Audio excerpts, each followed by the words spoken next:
السلام علیکم ورحمۃ اللہ تعالی وبرکاتہ۔ اللہ رب محمد صلی اللہ علیہ وسلم نحن عباد محمد صلی اللہ علیہ وسلم صلاۃ و سلام علیک یا رسول اللہ صلی اللہ تعالی علیہ وسلم۔ آج جو بات بتانے جا رہا ہوں یہ ہمارے زندگی کے لیے بہت ہی اہم ہے۔ ہمارے ساتھ معاملات کچھ ہو جاتے ہیں جس کو ہم سمجھ نہیں پاتے ہیں اور طرح طرح کی پریشانیوں میں ہم مبتلا ہو جاتے ہیں۔ پھر جو ہمارے جاننے والے ہیں ان سے ہم بات چیت کرتے ہیں کہ یار لگتا ہے کہ کسی نے ہمارے گھر پہ بندش کر دیا ہے، ہمارے کاروبار پہ بندش کر دیا ہے۔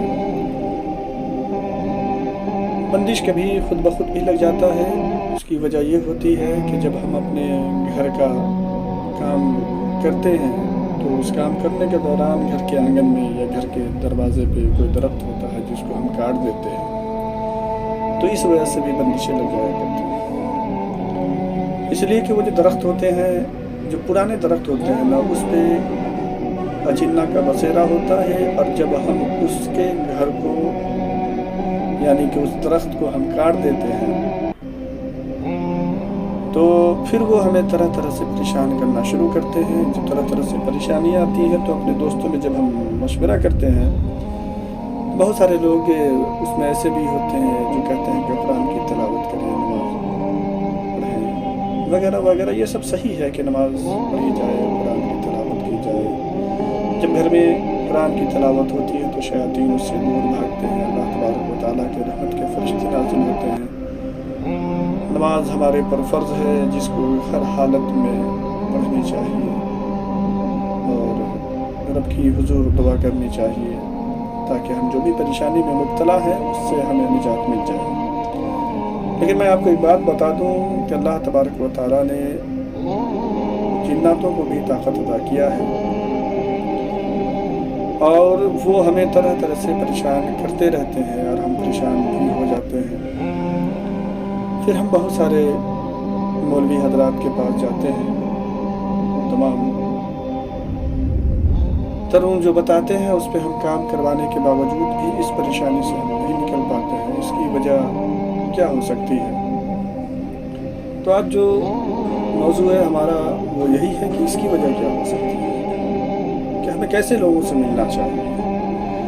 میں آپ کو بتا دوں کہ جو اللہ والے ہوتے ہیں نا، وہ جس طرف نظر کر دیتے ہیں اسی طرف ان کا کام ہو جاتا ہے۔ وہ کہہ دیا کہ جاؤ تمہارا کام ہو جائے گا تو ہو جانا ہے۔ جو رب کا دوست ہوتا ہے نا، جب وہ ہمارے حق میں دعا کرتا ہے تو پھر رب تبارک و تعالیٰ اس کے دعاؤں کو رد نہیں کرتا ہے، لیکن جو پاکھنڈی ہوگا تو لاکھ ہمارے لیے دعا کرتا ہے، ہمارا کوئی کام ہی نہیں بننے والا ہے۔ اب ایک شخص کے پاس جانے کے بعد، اتنے سارے منت و سماعت کرنے کے بعد، جو بھی وہ بتاتا ہے تمام تر چیزوں کو ہم کرتے رہتے ہیں، اس کے بعد بھی پریشانیوں سے ہمیں نجات حاصل نہیں ہوتی ہے۔ اب دھیرے دھیرے حالت ہمارا یہ ہوتا ہے کہ پھر ان لوگوں سے بھی اپنی اعتماد کو ہم کھو دیتے ہیں۔ لیکن ہمیں اپنی اعتماد نہیں کھونی چاہیے، شاید کہ ہم میں کمی ہے، ہم نہ پہچان پائے اور ہم ان تک کے نہ پہنچ پائے جس سے ہماری پریشانیوں کا حل نکل سکے۔ تو میں یہ تمام تر احباب سے گزارش کروں گا کہ آپ صحیح بندے تک پہنچیں اور اپنی پریشانیوں سے نجات پائیں، اس لیے کہ جب تک کہ آپ صحیح بندوں کے پاس نہ پہنچیں گے تب تک کہ پریشانی سے نجات نہیں پائیں۔